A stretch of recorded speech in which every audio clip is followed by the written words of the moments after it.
Well, a few nervous moments at the end, but a terrific victory for you there, Keith. Well, I don't know why I have to talk about the nervous moments. It's not the victory as well. You know, it's the performance. I think if we'd drawn 3 East, we would have been disappointed, but I would have been really happy with the performance. We probably should have been 3-0 up at half time. We created the opportunities, but I look at performances. You know, that's very important to me, but individual performance, collective performance, but the attitude of the players to try and play that I wanted them to play, and I've been training for. So, listen, it's progress, and you know, we've not conquered everything. You know, we're not footballing gods because we've won a game. We played against an excellent side there, an excellent side who keep the ball well, attack well. They've been together 4 or 5 years. They've got stability, got continuity. There's a way that they play, an identity, and I thought we took them on and we attacked, and we got the result. But again, performances and attitude of the players leads me to believe that we're making progress. But results belong to, for me, results belong to the fickle and the pundits. As you say, I mean, the quality of the opposition, I think it's only the 5th game they've lost all season. That shows how competitive they are, isn't it? So it's a real good measurement of how good the performance was tonight. Yeah, but it was almost like chaos created because we drew at Stevenage. I don't know where that comes from, me. I'm not a football snob, me. You know, I'm down to earth, grounded, I'm honest. I expect honest people to work hard for me, and I've got an honest group and they're working hard, and we will make progress. Some really good players, you say, tonight, and 3 different types of goals that were created as well. We had, as you say, lots of other opportunities. Brilliant. As well. You know, the goals, if we play on the front foot, we defend as we have done. We've defended well today. We have defended bravely. You know, there's a bravery to the way that Clark has played tonight, Manny Month, the rest of the lads. Big bravery. So, you know, I said to the lads, don't be disappointed with the 2 goals that we've conceded. You know, look at the chances that we've created by being brave defensively. And I was really pleased for the players. The players, they deserve all the credit. Us as staff, we're frustrated ex-players, and we've got a bit of nostalgia in ourselves that we were great players, but realistically we weren't. But it's really good to see, you know, the players perform like they have done tonight. And that, like I said, I'm on about the performance. I'm looking at that performance, and I really enjoyed it. And I didn't disenjoy Saturday's performance either. We're building blocks. You know, I like stability, mate. There's a lot of stability, there always has been in my life, and I still believe that you can have success with stability at a football club. Are you pleased with the way that Otis Collins sort of slotted into playing that unfamiliar role for him?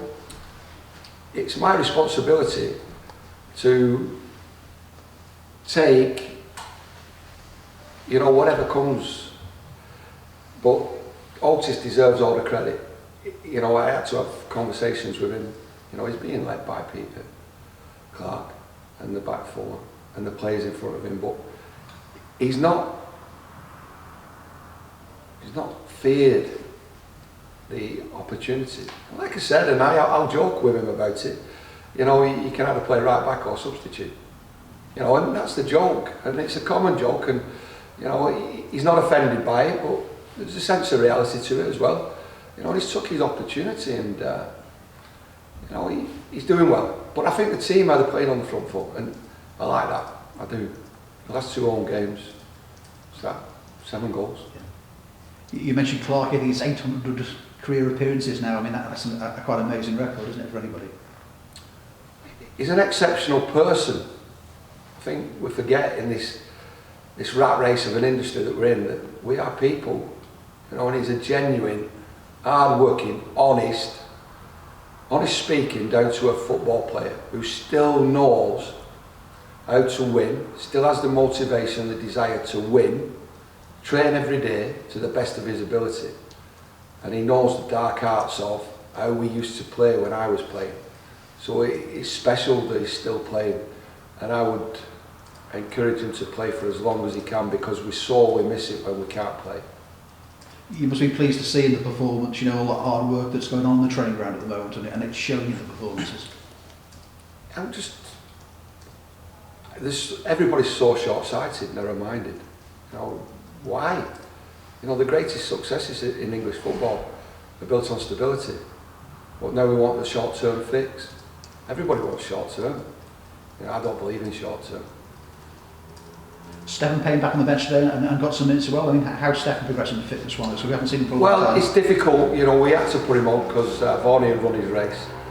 And we were low on numbers. In an ideal world, we would have had other options. But he's done well. He's come in. He tried hard, but to get onto the football pitch when you haven't trained or played football in a reserve match or I suppose a Papa John's trophy game, it's very difficult for him. So in them embers of the game there where they're keeping the ball and he's having to do a lot of running around, it's very difficult when the ball comes into you to actually focus on retaining it. So he's done a job for us, but in an ideal world he needs more training. Paul Lewis getting a goal, getting in the box there, that was a good finish from him. And then Liam Feeney, of course. I mean, we know what a good strike he's got in him. Yeah, very good. We need more goals from everywhere.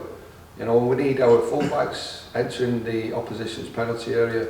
We need midfield players making the distances up, but they can only make the distances up if our back four is defending high.